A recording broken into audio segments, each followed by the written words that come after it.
I think if I could leave off with one more thing, though, I really want to leave off with this idea that, the type of anxiety that we're talking about, this anticipatory anxiety, this, I'm on the cusp of something anxiety, English doesn't give us a different word for it. And I think that, we use the word anxiety for a medical condition and a disorder that is in the DSM. And that is a much different thing. What we're talking about is something that, the German philosophers would call angst or angst in English, the pronunciation. And so that is kind of this like, how we talk about big T trauma and little T trauma? This is like little a anxiety.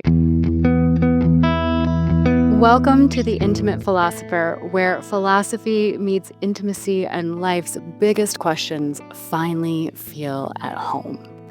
I'm Dr. Emma Smith. I'm a licensed professional counselor, certified sex therapist, and existential philosophy nerd, inviting you to join me for an after-hours conversation. This is a space to slow down, pour a glass of wine, or maybe a cup of tea, and explore the messy, beautiful intersections of meaning, connection, desire, and being fully human. This is the place for real conversations about the parts of life that don't fit neatly into a box. So, grab your glass, get comfy, and let's dive in.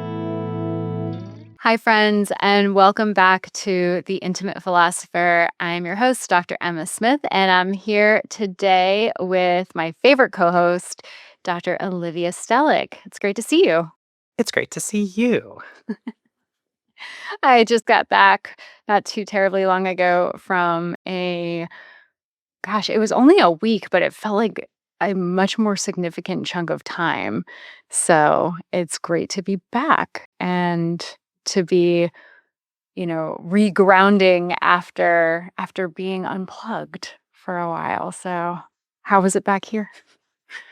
I mean, it was fine back here. It's funny. I think that actually you going away is you grounding, right? Like you going to that retreat is the grounding thing. And coming back here is trying to get spun back up or trying to avoid getting spun back up in some ways, I think. Yeah, I have been more resistant to the suctioning back into the grind. That's true. It has been a slower reentry, and I think that's probably been for the best. I'm sure of that. Yeah.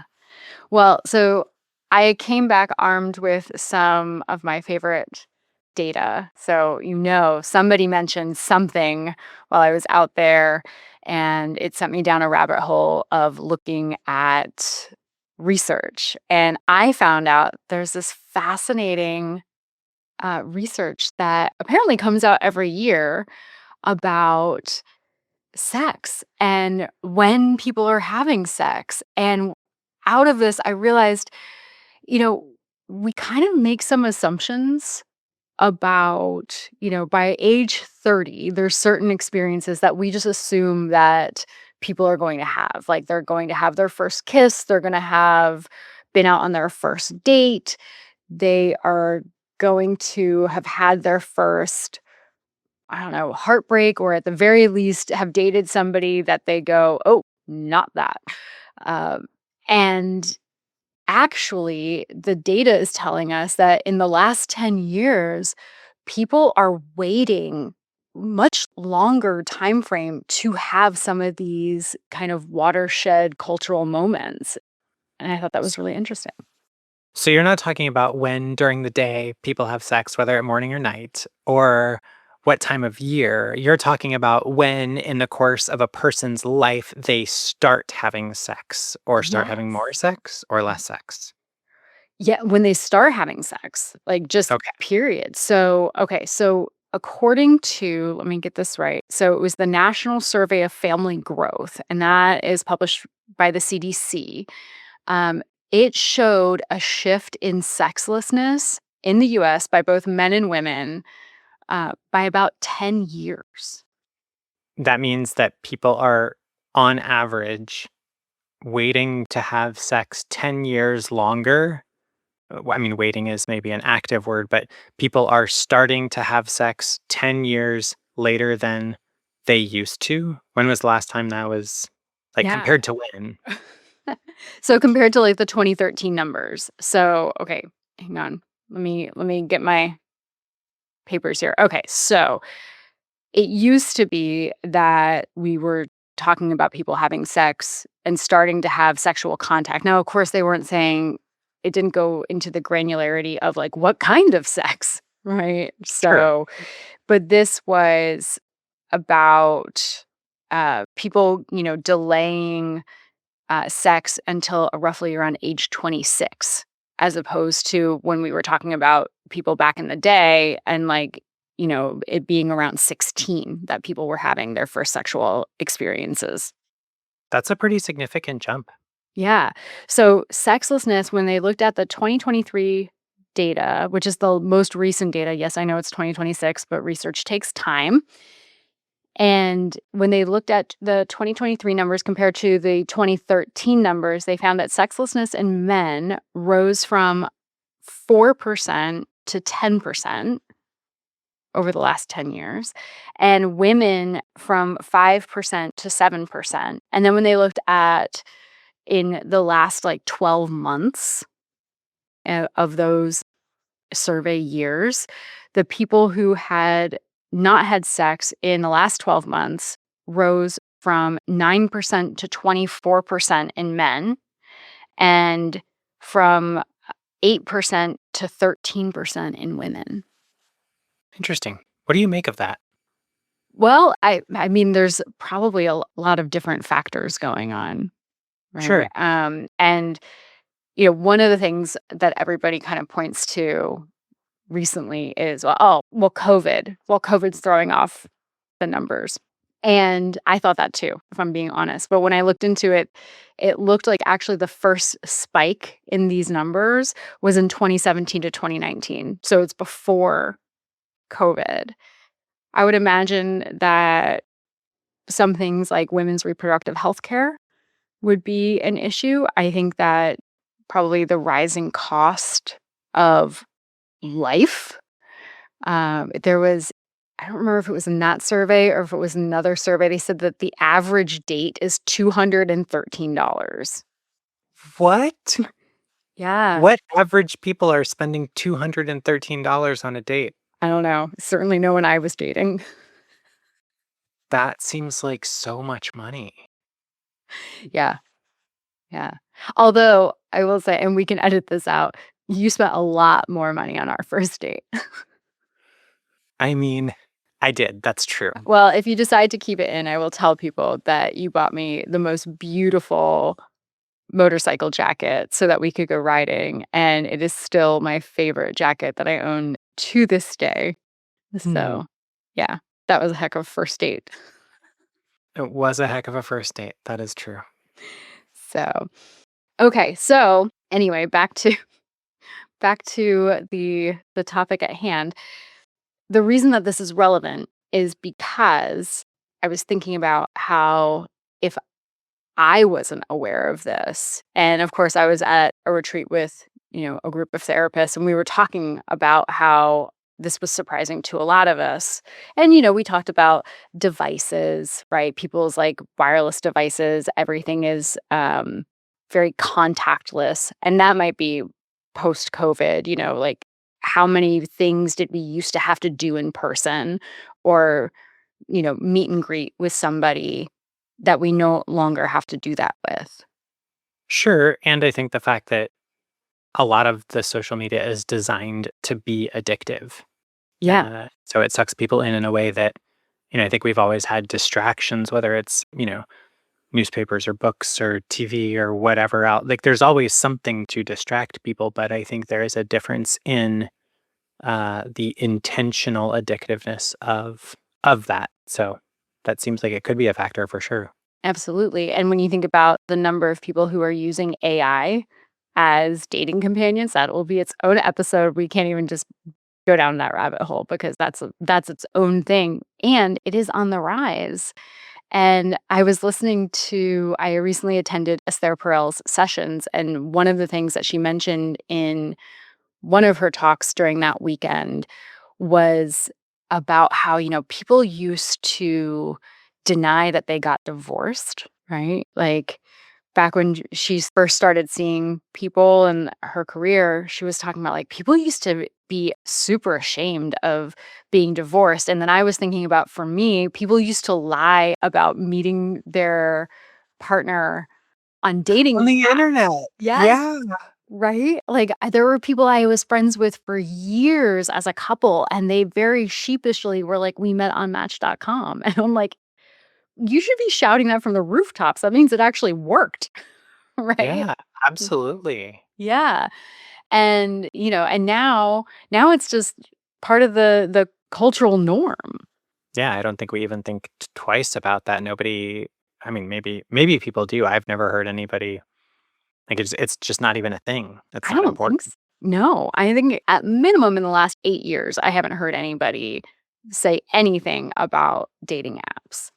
Yeah. In No, like a no, it's negative, other than that, dating is a nightmare, dating on the apps is a nightmare, whatever, but nobody's lying about it, and so I thought it was really interesting that they were talking about AI and this, growing number of people who are having relationships with AI, and these are just the people who admit it right now, and so is it more? And, like, what's gonna happen in the future, and, like, will that become normalized? I thought that was really interesting. I'm so curious now how many people are in therapy talking about a relationship with a therapist, and that relationship is with an AI bot, and the therapist doesn't know because the person is ashamed about it. Oh, wow. I didn't What? Oh my god, I thought I knew where you were going with that, and you just took it to someplace else, and oh my gosh. That may now have to change my intake form to say, "Is your partner." Oh, wow. Okay, that's a rabbit hole. That's a whole thing. Wow, you just Sorry, I didn't blew mean my to let you mind a little bit with that. Oh my god. Well, I mean, you just when you talk about people having, had shame about being divorced or met their partner on, on an app or on the internet or whatever and lied about it, right? Not said something just like and maybe not a lie of commission. They didn't, necessarily lead you astray or like lead someone astray intentionally be like, "Oh no, I met them this other way." They just casually like didn't mention anything that would lead somebody to that conclusion. And so I wonder the same thing. And maybe it's, maybe in therapy it's a little bit different because the person is there seeking help, but I'm just curious. No, I think you're onto something because this is the same it's the same type of disclosure that happens that requires courage, and I think about the people who, I'm working with for months even, and it's only when we really hit a wall where I'm like, "I am missing a key piece of information," and they disclose they're having an affair. And I go, "That would have been helpful to know, because that changes some things for us."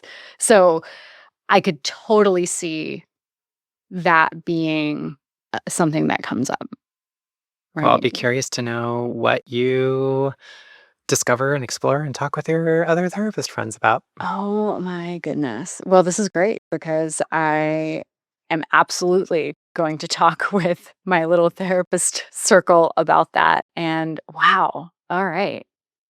Well, that's the end of the show today, folks. Okay. Wow. From that, okay, so what were we even talking about? That blew my mind. So here's what we were talking about. What does it mean to be late to dating or to sex or to, if we talk about this, like sexlessness has expanded by a decade or something to that effect. And maybe that's a little bit, um, at least in some percentage of the population, Mhm. people are later having sex. And so like, what does it mean to be late? And who gets to decide that? Or like why do you think we have this cultural narrative that it's that something is late when in fact that might be more normal Mhm. than we think. Yeah. Okay, thank you for reeling me back in because I was orbiting the outer limits there for a minute. One of the things that I think is really important to get is that late is a story, and it's a story that is based on a social contract or a social convention. Because if you think about it throughout history, we have different milestones that vary wildly from when are you supposed to do something? You know, girls used to be married off when they were what we would now, and I would argue, were children, right? But the second that they were able to have the potential to give birth, they were married off. And so the culture back then would have said, and by the way, women were property back then. So nobody was worried about their independent development and future and health and lifespan, Yeah. right? So, but that would have been a milestone. And you were a spinster by the age of, I think it was like 20 or something like that. I don't know. There was a thing I saw on Instagram one time that talked about all of the different names of unmarried women, and some of them were actually really cool Yeah, and very funny. and And very the different ages and all of that, yeah. yeah. Okay.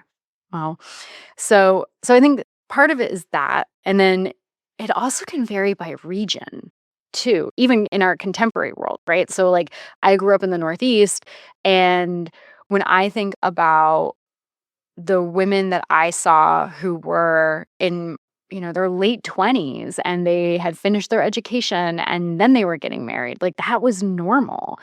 And then I moved down to Texas, and I remember I lived right outside of where Texas A&M is, and they have the I don't know, notorious, renowned, whatever you wanna call it, Aggie ring, this, like, school ring, and I remember these girls walking around talking about 2 rings by spring, and I was like, "What the heck are you what? What is that?"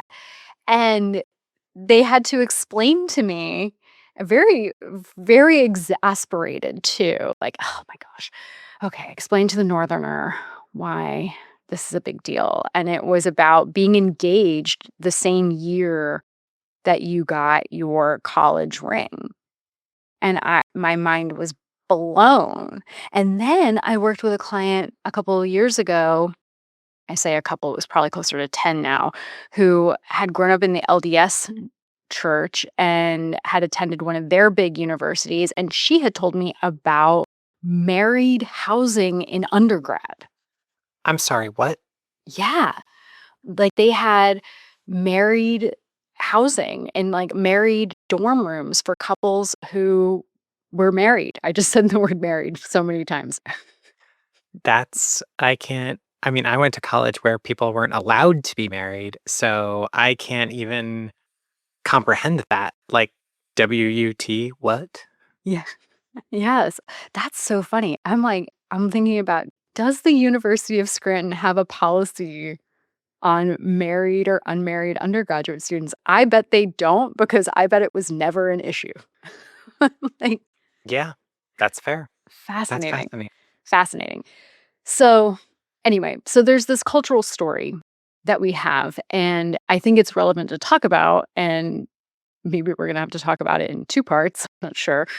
But it seems like, given the data and given how we think about things and this kind of moving target of what does it mean to arrive on time versus arrive late, I think that if we have people walking around feeling like they are late to the game, or there's even this term late in life virgins, that we should talk about it, because one is, I think if you use the term late in life virgin, it has a stigma attached to it, and it has an imagery attached to it that I don't know what image just popped up in your head, but it's probably not an overly positive one.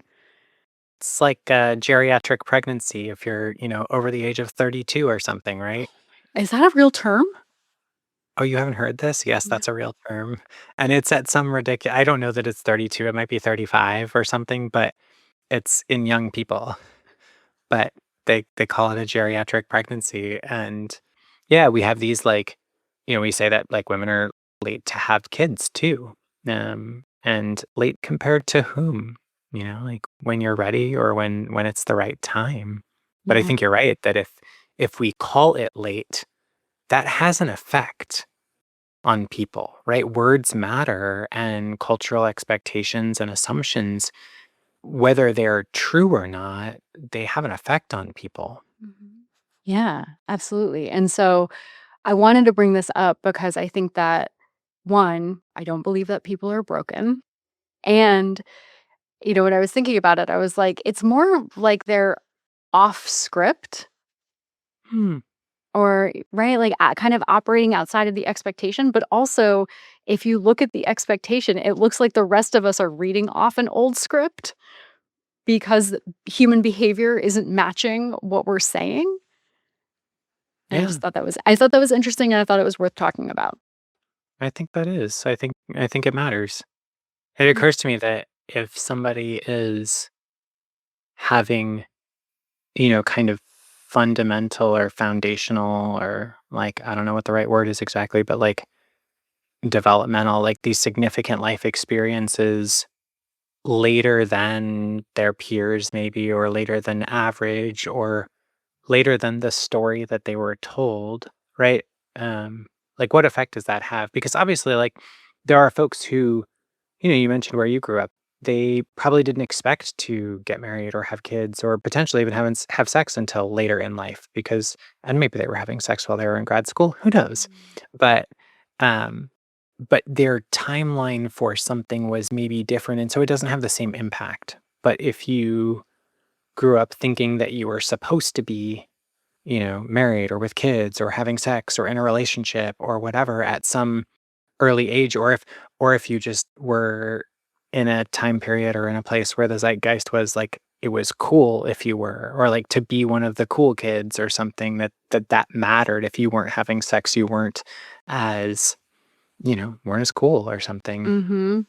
Yeah, I'm just curious if somebody's off script and maybe not by their own choice, like what would you say to that person? Like they might have some fear about being like embarking on some big fundamental thing. Like the first time you have sex is when you're 30 or 35 or like I don't know, that could be.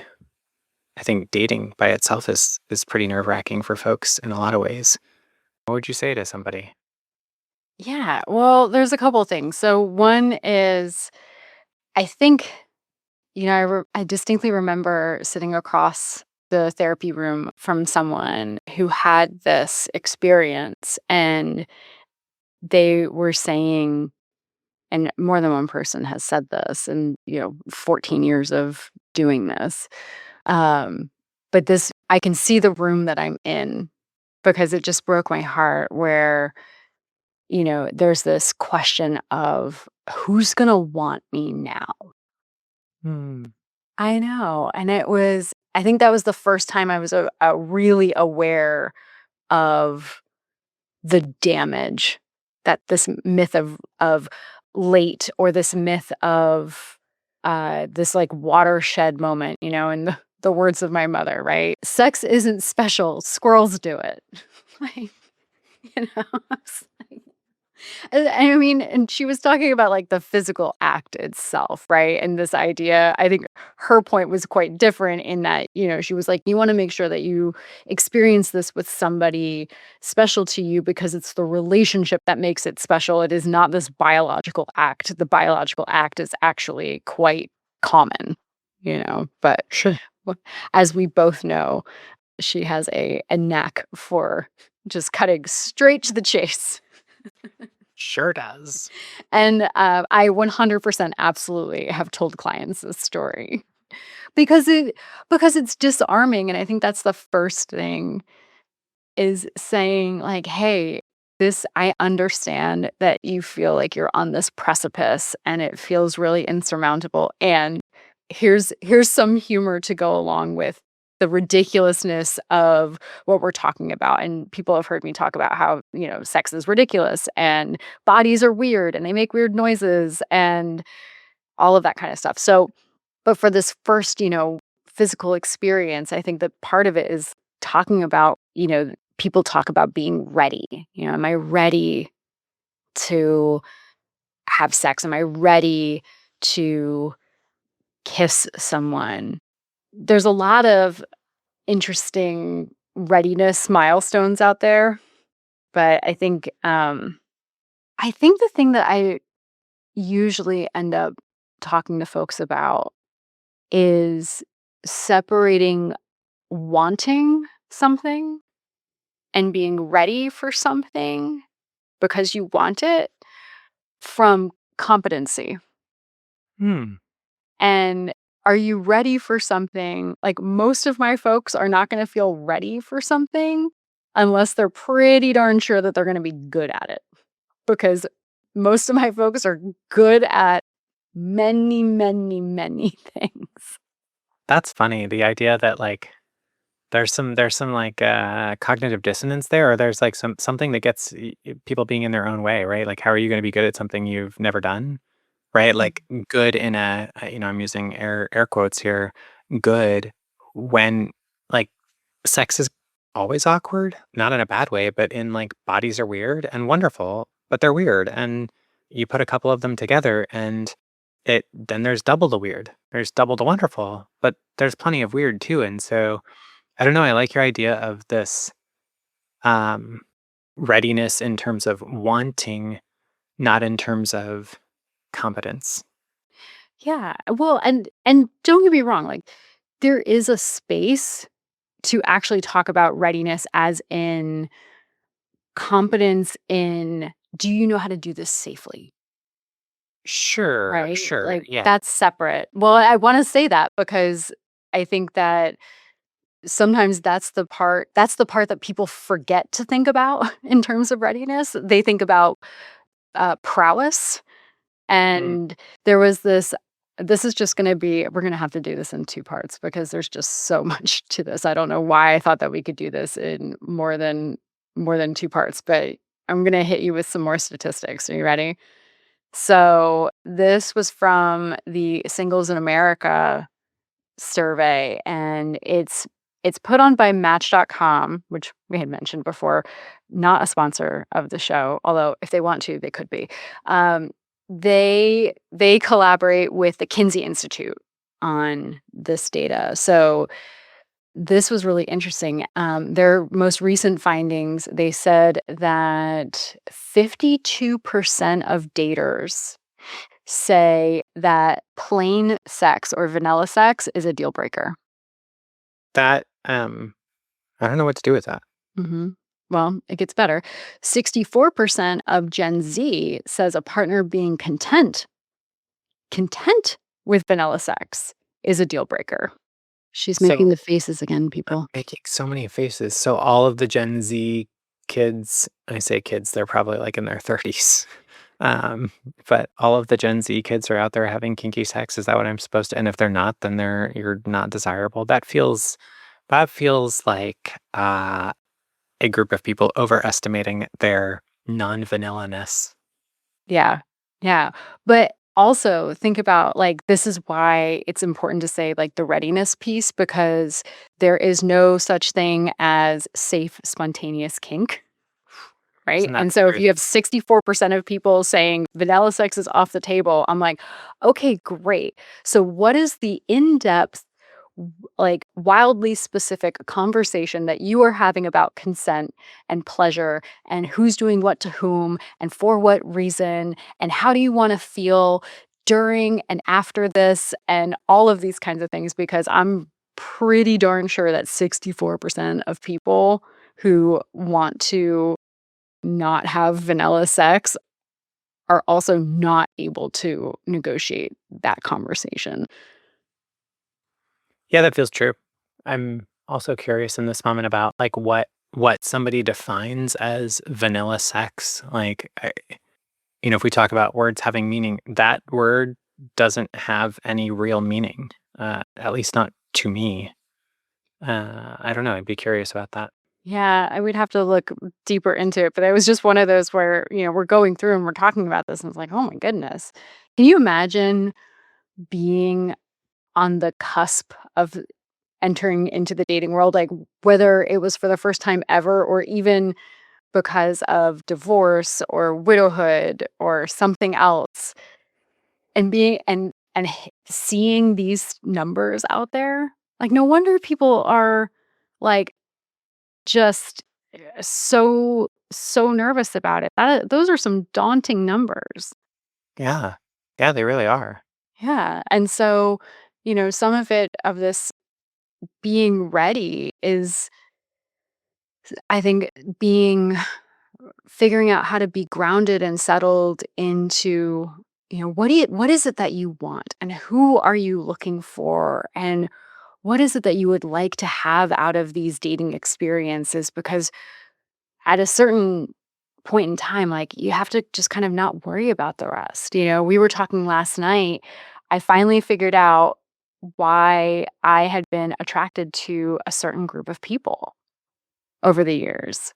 And I mean, I've been on plenty of podcast episodes saying, I was married to a Marine and I have dated people in the military and I had worked for the military, and people joked and I have joked about having a type. And then we were watching this show last night and it had this plot that had, some like recreational drug use in it. And like that has never been my jam.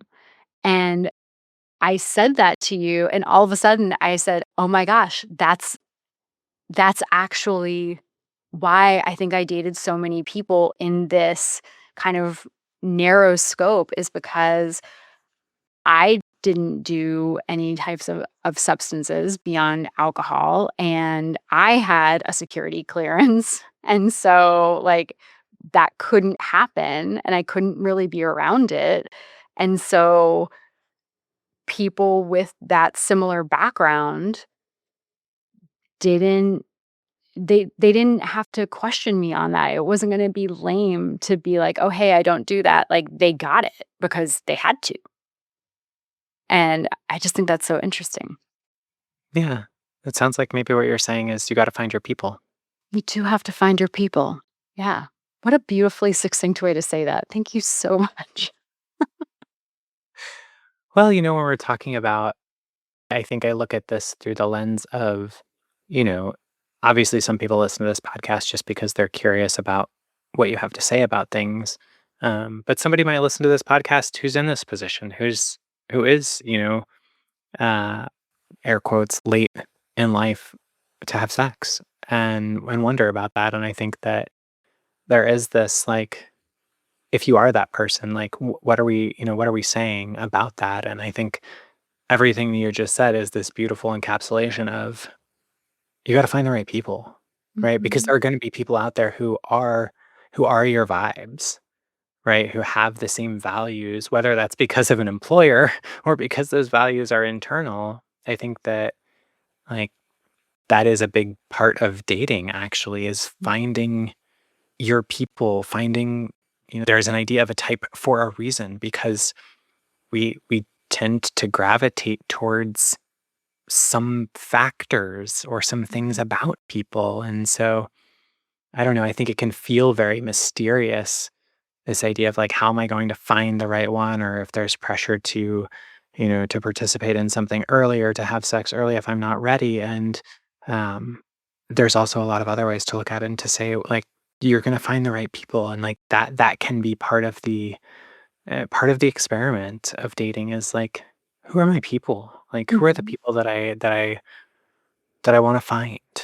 Yeah. Well, and when I work with people who don't wanna do the dating apps specifically, and they say, "Well, I don't wanna do the dating apps." My job is not to convince them to do something that they don't wanna do. So I say, "Okay, what we're gonna do is you can't study for this exam, right? This is more like trying new restaurants and finding a restaurant that you like, right? And you're gonna try restaurants, and sometimes they're gonna be fine, and sometimes they're gonna be amazing, and sometimes they're gonna be terrible. And, you know, where What kind of food do you like to eat? Right? Like, what part of town do you like to visit? And so what's around? So, like, what kinds of people do you like to hang out with? And if you like and are drawn to, I don't know, poets, then go find your, writing salon that exists. And, oh my gosh, in Nashville, there's so much of that. There's so much art and there's so much creativity. But like, if those are the types of people that you're drawn to, if you're drawn to people who like the outdoors, I think it was REI used to run, I don't know if they still do it, but I remember a client of mine when I was back in DC talking about how REI ran these singles adventure groups where they would like go out to the Grand Canyon and hike, and you had to be under the age of like 32 and unmarried. And it was right, and, like, you met people who liked to do the same thing that you were doing. Yeah. That's really cool. Yeah. So and that works for friends too, Yeah, absolutely. you know? So, okay, we're definitely gonna have to do a part 2 on this. So I think okay, so we covered, the why and some of the cultural components of this, and I think in our part 2 of this episode, we're gonna have to come back and talk a little bit about, um, you know, why dating can feel like an exam, even though I just said, hopefully it wouldn't be, but it can for sure. And then we didn't get to play your game that you had for me. We didn't, but I think that there's time. Not today, but Okay. there'll be time next time. We Okay. can I think this is a big subject, right? Like, I think there's a lot here to talk about. We started with this idea of, a cultural script that maybe we've been reading, maybe not wrong, but it's old. Our understanding of the script is old. The script has changed and we haven't caught up, and oh wow, maybe things have all shifted. And Yeah. so and we started to talk a little bit at least about I don't know, some of the philosophical like consequences of that, but then there's some more practical things that maybe we'll get to.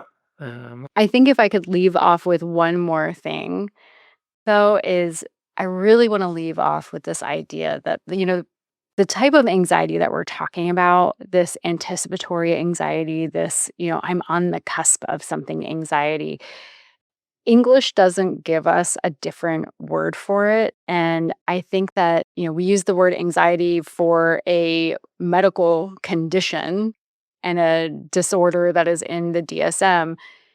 And that is a much different thing.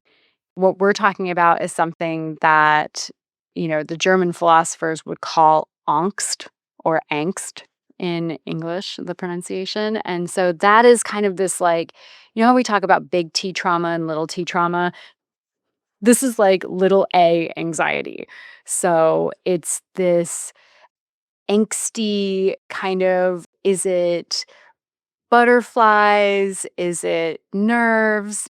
It's probably a little bit of both. And it is very much within the realm of reason and even predictable and very, I try to avoid using the word normal, but for the sake of just kind of saying it plainly, it's normal. Like if you're just cool as a cucumber going into meeting a whole new person or embarking on a new chapter of life, um, that's maybe that's genuine and it's not the common average experience for most people. So I just want to make sure that people know that and know that if we're using the term anxiety, it's not the capital A version of anxiety. This is the real, just kind of human experience version of anxiety. yeah, angst is universal. Angst is universal. Maybe not normal, or maybe we don't like the word normal, but I definitely think we've all experienced some angst over something like this. Yeah, absolutely. Well, I look forward to finishing our conversation in part 2. Me too. Okay. All right, friends. Well, like Dr. Olivia mentioned, we tried to tackle a huge topic, and I am committed to those deep dives. So we're just going to do part two, and it'll be okay. So, in the meantime, feel free to write us a comment. You can find us on Instagram at the Intimate Philosopher Podcast or at Emma Smith, PhD. And of course, you can always reach out and leave us a comment. We love reviews. Thank you to everyone who has been so kind to give us reviews on Apple and Spotify. Those really help people find the show. And, we're doing something actually pretty unique here. Yes, we're talking about relationships, and yes, we're talking about sex and desire and the business of being human, but this isn't just about, giving people 10 tips to improve things. It's about doing those deep dives and saying, hey, like, what's really going on? What's going on in the culture? What's going on in our hearts and our minds and just in the human condition? So, thank you so much, and we'll see you soon. Thank you so much for joining me for this after hours conversation. If something in today's episode made you pause, get curious, or see yourself a little more clearly, share it with a friend and keep that conversation going. Until next time, keep exploring that messy, beautiful space between meaning and being human. I'll see you next time.